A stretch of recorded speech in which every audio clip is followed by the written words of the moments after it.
Hello everyone, now the supply it's me mister MK अनि आज चाहिँ मेरो body building competition preparation day 33।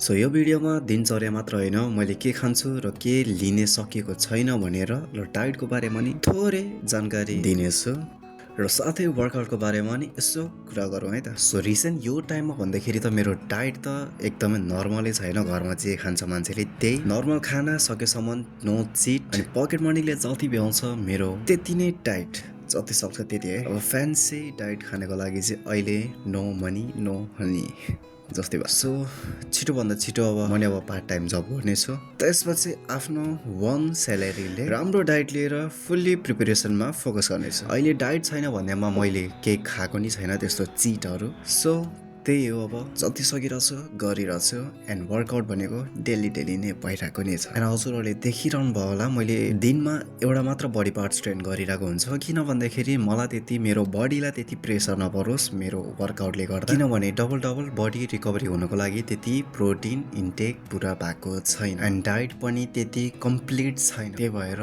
Single body parts train गरिरहेको छु।